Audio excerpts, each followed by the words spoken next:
Astara rayonu Şağacı kənd sakini Cabbarova Aynur Xudayar qızı. Ruhu xəstədir. Neçə illərdir pensiya alır. İndi almır. Mən də onun bacısıyam. Cabbarova Aytən Xudayar qızı. O ruhu xəstə olduğuna görə o danışa bilmir. Mən danışıram. Bu uşaqlar da yaman gündədir. Bu da pensiya alırdı. Aparıram Astara rayon xəstəxanasına. Orada ayağını doktor deyir, ayağını Ağayev deyir ki, get oraya, get bura. Orada baş həkim bizə deyir ki, get oraya, get bura. Lənkərana göndərirlər, Bakıya göndərirlər.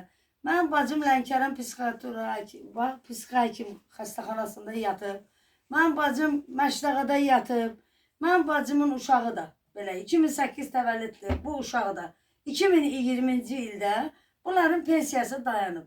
Mən aparıram ora bura. Mənə deyirlər ora get, bura get. Biz kasıbıq. Mən hara gedim? Bunları hara aparım mən?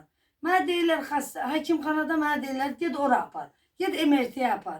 Mən bilmirəm, dəli adam düzələr, psixi xəstədir. Mən bunu dərmanlarını ala bilmirəm. Nə qədər dərmanları var. Hökumətdən dərman alıram. Burada pulla yazılan dərmanlar alıram. Bax burada da var, Kulukda da dərmanlar var. Mən bunları saxlaya bilmirəm. Bunlar pensiya almırlar. Mən bunları saxlaya bilmirəm. O uşaq da 2008-ci təvəllüddə. Bax, gedim Məşdağaya, orada xəstə idi, imtina oldu, gəldi. Mən neyiniyim, mən bunlara necə baxam? Xahiş edirəm, ölkə başçısına xahiş edirəm, İlham Əliyevdən xahiş edirəm, Mehriban xanımdan xahiş edirəm. Mən bu bacıma köməklik eləyəsiniz. Mən bu bacımın işlərini işıqlandırasınız. Bütün televiziyaya verin, bütün onun evinin, şəraitin, bütün bu, bax, belə vəziyyətdədir. Bunun vəziyyəti çox acınacaqlıdır. Bunun uşaqları Sudurqa uşaqdır. Bax, körpə uşaqdır, 4 yaşında. Sudurqa uşaqdır. O uşaq xəstədir. Bunlar hamı gələcəyin əskəridir. Bu qız da oxuya biləcək uşaqdır. Hamısı oxuya biləcək uşaqdır. İmkan yoxdur. Bunlara baxmağa imkan yoxdur. Pensiyanı 2020-ci ildə kəsiblər. Dayandırıblar, məni ora göndərirlər, bura göndərirlər. Məni göndərirlər Lənkərana, məni göndərirlər Astaraya, məni göndərirlər, hər yerə göndərirlər. Mən daha əlim çatmır, mən hara gedim? Bunları mən necə saxlayayım? Bunların vəziyyəti çox acınacaqlıdır. Bu uşaqlar çox xəstədirlər. Hamısı xəstədirlər, öskürürlər. Bunların palasının altı hamı sudur. Bunların bax vəziyyəti budur. Göz qabağında yox. Hamı evin böyür başında su aparır.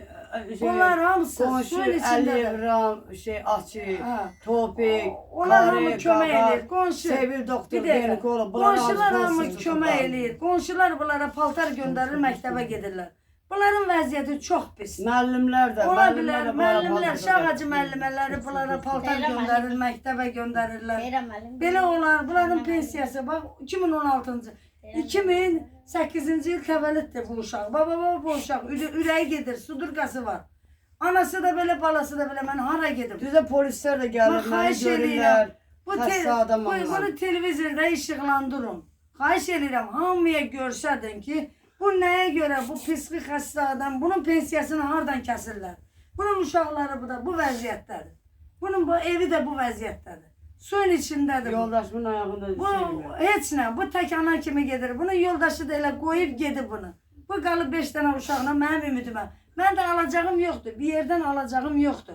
Buna görə mənə nə pul verirlər, nə saxlama pulu verirlər, nə bir şey. Mən qalmışam ortalıqda. Buradan alım nisiyə dərman, oradan alım, mən qalmışam belə.